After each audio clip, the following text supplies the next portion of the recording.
Comment créer une compétition et des règles disciplinaires.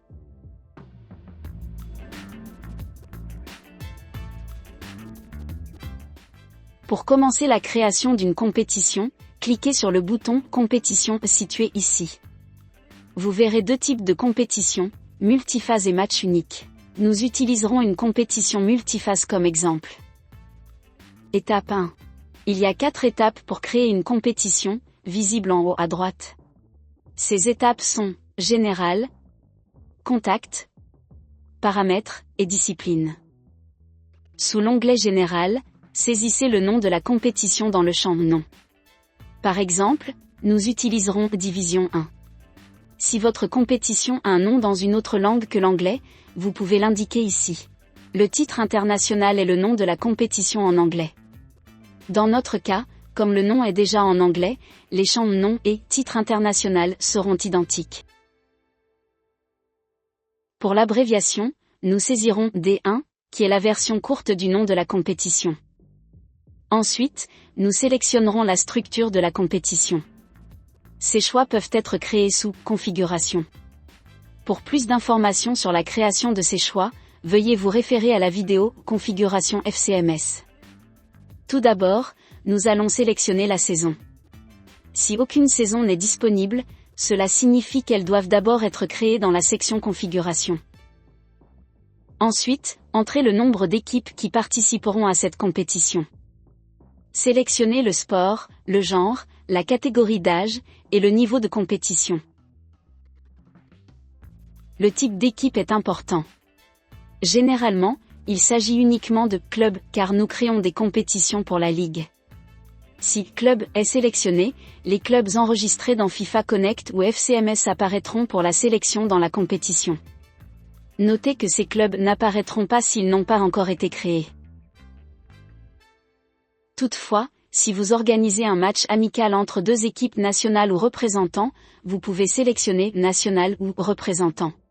Ensuite, sélectionnez la géographie de la compétition. La date de début et la date de fin sont les dates de début et de fin de la compétition. Ensuite, vous devez définir votre fuseau horaire. Une fois cela fait, cliquez sur « Suivant ». Étape 2, Contact. Cette étape est facultative.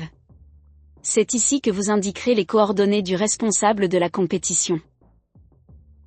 Pour ce faire, cliquez sur le bouton « Ajouter un contact ».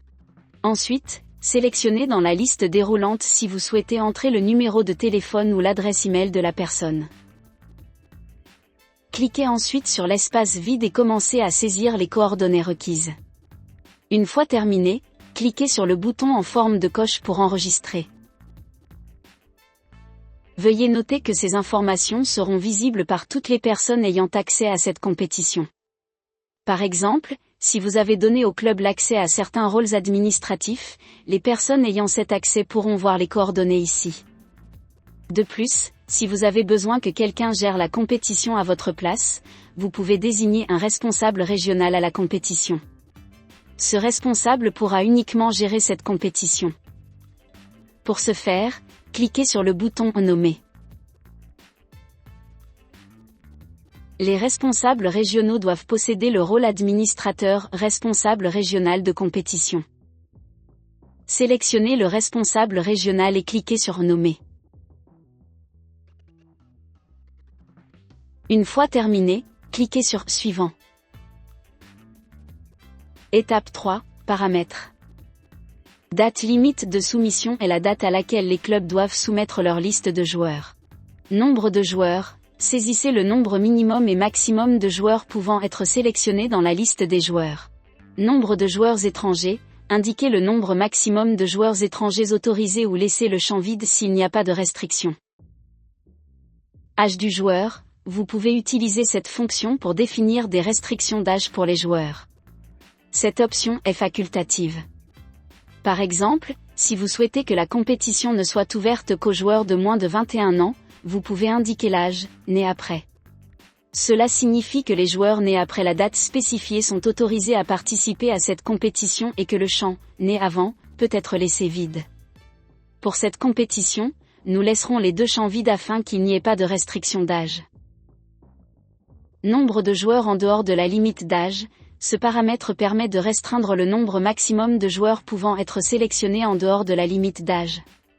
Ne saisissez le nombre de joueurs que si cette restriction est nécessaire. Approbation de la liste des joueurs. Si vous cochez cette case, cela signifie que pour chaque modification apportée à la liste des joueurs par les administrateurs de club au milieu de la saison, le responsable de la compétition recevra une notification et la liste des joueurs devra être approuvée. Si vous ne cochez pas cette case, aucune approbation n'est requise pour les modifications de la liste des joueurs. Pour les détails des matchs, il existe une option de collecte de données en direct. Si vous avez un accord avec Genius Sport sur la collecte de données en direct, vous pouvez cocher cette case. Dans le cas contraire, elle peut être laissée vide. Si votre compétition prévoit le calcul du score de fair play, vous pouvez utiliser cette fonction. L'échelle de notation par défaut va de 1 à 10. Vous pouvez la modifier en fonction de vos besoins. Pour saisir des points à déduire pour une certaine catégorie, cochez la case. Saisissez le nombre de points à déduire pour chaque critère. Ici, vous définirez le nombre de points à déduire d'un joueur ou d'un officiel d'équipe s'il reçoit un carton jaune, un carton rouge à la suite d'un deuxième carton jaune ou un carton rouge direct. Ces points seront déduits du score global de fair play de son équipe. Pour les autres facteurs, ils peuvent être ajoutés sous forme de score à calculer en les cochant. Les facteurs dont les scores ne sont pas affichés ici ne peuvent être modifiés qu'à l'intérieur des matchs. Par exemple, respect des adversaires. Le score maximum par défaut pour ce critère est de 10 points, qui peuvent être manuellement déduits chaque fois qu'un joueur ne respecte pas un adversaire. Vous ne pouvez modifier cela que dans chaque match sous la rubrique « Données du match ». Ensuite, le score final sera automatiquement calculé pour l'équipe entière en tenant compte des autres critères une fois le match terminé. Voici un exemple de ce à quoi ressemble un score de fair play modifiable lorsqu'il est intégré dans un match. Seuls les responsables compétition, les responsables régionales de compétition, les commissaires de match et les arbitres peuvent saisir le « score de fair play » pour les matchs. Si votre compétition n'utilise pas le score de fair play, cette configuration n'est pas nécessaire. Elle est optionnelle. Pour les officiels de match, ils peuvent être ajoutés ici. L'arbitre est ajouté par défaut. Pour le modifier, cliquez sur le bouton en forme de crayon. Dans l'onglet « Configuration », vous pouvez créer des groupes pour les officiels de match. La création de groupes est facultative et permet d'imposer des restrictions sur les officiels de match pouvant être sélectionnés pour la compétition. Pour cette compétition, nous ne mettrons en place aucune restriction pour les officiels de match. En laissant cette section vide, vous pouvez attribuer n'importe quel groupe ou niveau d'arbitre à cette compétition. Cependant, si vous spécifiez un certain groupe, seuls les officiels de match de ce groupe ou d'un rang supérieur pourront participer à la compétition. Après avoir effectué vos sélections, cliquez sur le bouton de validation pour enregistrer. Pour ajouter un autre officiel de match, cliquez sur « Ajouter un officiel de match », puis sélectionnez l'officiel de match à ajouter. Sélectionnez le groupe si nécessaire et cliquez sur le bouton de validation pour l'enregistrer. Pour le rapport de frais, il peut être utilisé pour suivre vos dépenses. Si vous cliquez sur la case, vous verrez les types de frais pour vos officiels que vous pouvez saisir ici. Vous pouvez ajouter des frais tels que les frais de match, les frais de voyage, les indemnités journalières, et d'autres frais pour les officiels de match que vous avez ajoutés. Par exemple, vous pouvez les saisir de cette manière. Ces éléments sont optionnels. Vous pouvez laisser une case vide si elle n'est pas nécessaire. En bas, vous pouvez décider si vous souhaitez autoriser la modification des montants dans les rapports. Par exemple, si vous cochez la case voyage, les arbitres de cette compétition pourront modifier le montant de leurs frais dans les rapports. Par exemple, si leurs frais de déplacement sont supérieurs à ce que vous avez saisi ici, ils seront autorisés à les mettre à jour. Sinon, vous pouvez également choisir d'avoir un montant fixe pour vos officiels de match.